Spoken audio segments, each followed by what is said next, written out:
बिस्मिल्लाहिर्रहमानिर्रहीम। व्यूवर्स, अहम खबर है। पाकिस्तान और ईरान के दरमियान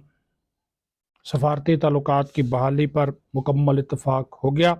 26 जनवरी को दोनों ममालिक के जो सफ़ीर हैं वो एक दूसरे के मुल्कों में अपनी ज़िम्मेदारियाँ दोबारा संभालेंगे और 29 जनवरी को ईरानी वज़ीर ख़ारजा जो हैं वो पाकिस्तान के दौरे पर आएंगे। मुश्तरका एलामिया जारी किया गया है। पाकिस्तान और ईरान के वज़राए ख़ारजा के दरमियान टेलीफोनिक राब्ते का मुश्तरका एलामिया जारी किया गया है पाकिस्तानी वज़ारत ख़ारजा और ईरानी वज़ारत ख़ारजा की जानब से, और ये कहा गया है कि दोनों ममालिक के वज़राए ख़ारजा के दरमियान होने वाली टेलीफोनिक गुफ्तगू में सफारती ताल्लुकात को मुकम्मल तौर पर बहाल करने पर इत्तफाक हो चुका है। 26 जनवरी को दोनों ममालिक के जो सफारतकार हैं एक दूसरे के मुल्क में अपनी अपनी ज़िम्मेदारियाँ दोबारा संभालेंगे। 16 जनवरी की रात को लेट नाइट ईरान ने बगैर बताए पाकिस्तानी हदूद के अंदर बलूचिस्तान के इलाके में दहशत गर्दों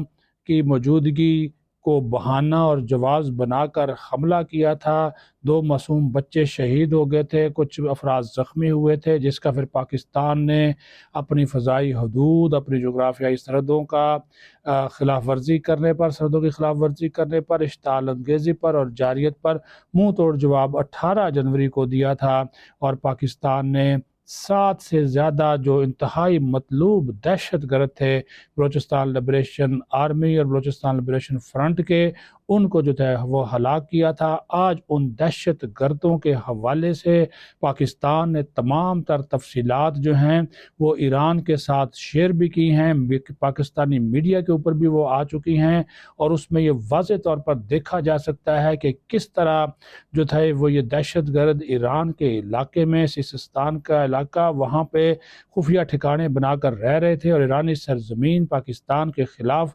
इस्तेमाल कर रहे थे, तो उनको टारगेट किया गया। और ये वो लोग थे जो कि आम शहरियों के ऊपर, एफसी के ऊपर, सिक्योरिटी फोर्सेस, फ़ौज के ऊपर हमलों में मुलव्वस थे, लोगों को अगवा करके कत्ल कर देते थे, इल्ज़ाम फ़ौज और रियासती इदारों पर लगाते थे, और साथ ही साथ इनका ताल्लुक बीएलए और बीएलएफ से था। तो वो आज पाकिस्तान ने जो कह रहे थे कि जी कोई दहशतगर्द हलाक नहीं हुआ, बिल्कुल हुए। उन दहशतगर्दों के हवाले से तमाम तर जो तफसीलात थी वो ईरान के साथ भी शेयर की गई, और जो पाकिस्तानी अवाम है उनको भी बता दिया गया कि पाकिस्तानी फ़ज़ाइया ने, पाकिस्तानी मुसल्लह अफ़वाज और army chief general Syed Asim Munir की हिदायत के ऊपर जो कार्रवाई की गई, इंतहाई जो थी वो टारगेटेड कार्रवाई थी, इंटेलिजेंस बेस्ड एक तरह का ऑपरेशन था, अहदाफ पर मबनी था, और उस कार्रवाई के ज़रिए पाकिस्तान ने तमाम तर जो है मकासद हासिल किए। उसके बाद फिर आपने देखा कि ईरान की जानब से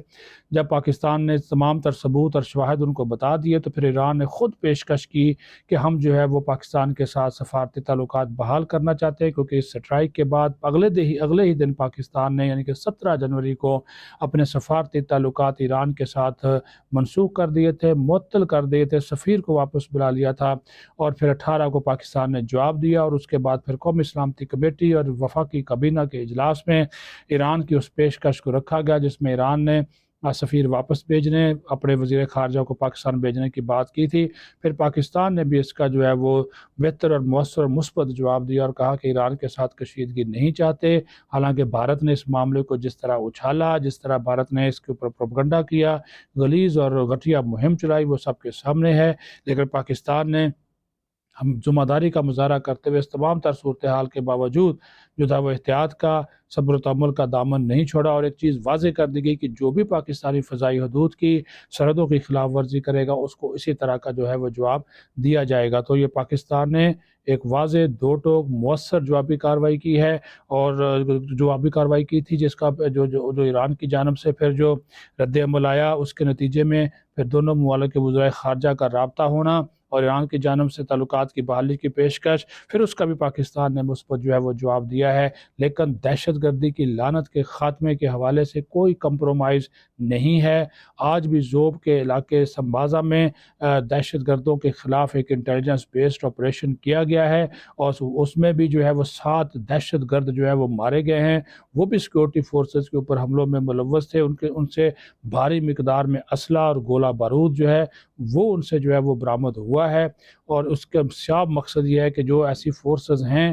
جو کہ ان دہشت گردوں کی سپورٹ کر رہی ہیں، اور پاکستان متعدد مرتبہ یہ بات کہہ چکا ہے، افغانستان کے ساتھ ہم اپنے شواہد کنسرن شیئر کر چکے ہیں، ٹی ٹی پی کے حوالے سے، B L A B L F کے حوالے سے، اور ٹی ٹی پی کے تو باقاعدہ وہاں پر جو ٹھکانے ہیں اس کی پاکستان نے ویڈیو کے ساتھ افغان حکومت کو تمام تر شواہد دیے۔ وہاں پر کنڑ کے علاقے میں 2 مدرسوں میں دستار بندی کی تقریب میں کالعدم ٹی ٹی پی کے جو کمانڈرز ہیں وہ شرکت کرتے ہیں، افغان حکام وہاں پر موجود ہوتے ہیں، تصاویر موجود ہیں، ویڈیو موجود ہے، تو اس سے زیادہ اور کیا شواہد چاہیے؟ اور پھر یہ نفی ہے اس بات کی جو افغان ترجمان ذبیح اللہ مجاہد کہتے تھے کہ پاکستان کے خلاف افغان سرزمین استعمال نہیں ہو رہی، بالکل ہو رہی ہے۔ پاکستان نے تمام تر شواہد جو تھے وہ ان کے سامنے رکھے، اور ان تمام تر شواہد کے باوجود جو تھی وہ ٹی ٹی پی کو وہاں پہ سرگرمیوں کی جو ہے وہ اجازت ہے، اور پاکستان بار بار یہ زور دے رہا ہے کہ ان کو پاکستان کے خلاف کارروائیوں سے، اور اپنی افغان حکومت پاکستان کے خلاف جو ہے وہ